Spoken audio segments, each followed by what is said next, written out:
गुड़िया मुझे विरासत में दी गई थी। माँ के देहांत के बाद उसे उनकी अलमारी के सबसे ऊपर वाले खाने में रखा हुआ पाया गया था। वो पुरानी थी, धूल से ढकी हुई, और उसकी पलकों में दरारें पड़ी हुई थी। माँ द्वारा ये कहा गया था, इसे कभी अकेला ना छोड़ा जाए।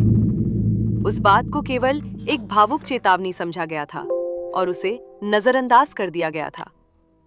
पहले दिन गुड़िया को सोफे पर बिठाया गया था। अगली सुबह वो वहां नहीं पाई गई थी। उसे कमरे के कोने में रखी कुर्सी पर बैठा हुआ पाया गया था।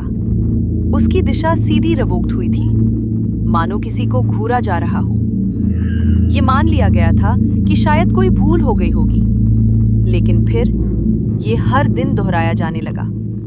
कभी उसे खिड़की के पास रखा हुआ पाया गया, कभी दरवाजे के सामने और कभी ठीक बिस्तर के सामने।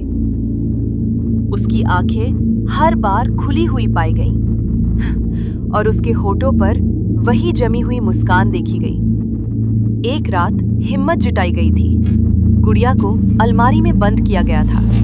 उस पर ताला लगाया गया था और चाबी जेब में रखी गई थी।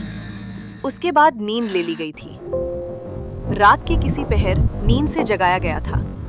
कमरे में एक अजीब सी ठंडक महसूस की गई थी, मानो पास में किसी की सांसें ली जा रही हों। लाइट जलाई गई थी और गुड़िया को बिस्तर के बिल्कुल किनारे बैठा हुआ पाया गया था। इस बार उसकी मुस्कान फैली हुई पाई गई थी। उसकी आंखों में नमी देखी गई थी। ऐसा महसूस किया गया था जैसे वो खुश हो या भूखी। डर से चीख निकाली गई थी। गुड़िया को उठाकर स्टोर रूम में फेंका गया था। दरवाजा बंद किया गया था और उसके ऊपर एक भारी संदूक रख दिया गया था। उसी रात पहली बार किसी के चलने की आवाज सुनी गई थी। ठक ठक ठक। नंगे पांव की आवाजें आहिस्ता, बहुत आहिस्ता सुनाई दी गई थी। ऐसा महसूस किया गया था जैसे किसी को मालूम हो कि जागा हुआ है।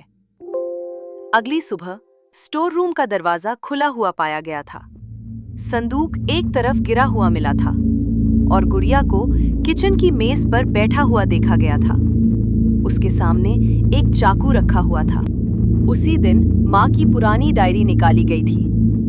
आखिरी पन्ने पर लिखा हुआ पाया गया था, ये गुड़िया खिलौना नहीं है, इसे अकेले लोग पसंद आते हैं और जब इसे छोड़ दिया जाता है तो वो छोड़ने वाले को अपना बना लेती है। हाथों में कपकपाहट महसूस की गई थी। उसी पल पीछे से एक सरगोशी सुनाई दी गई थी, अब मुझे अकेला नहीं छोड़ा जाएगा ना। मरने की कोशिश की गई थी और पहली बार गुड़िया के होठ हिलते हुए देखे गए थे।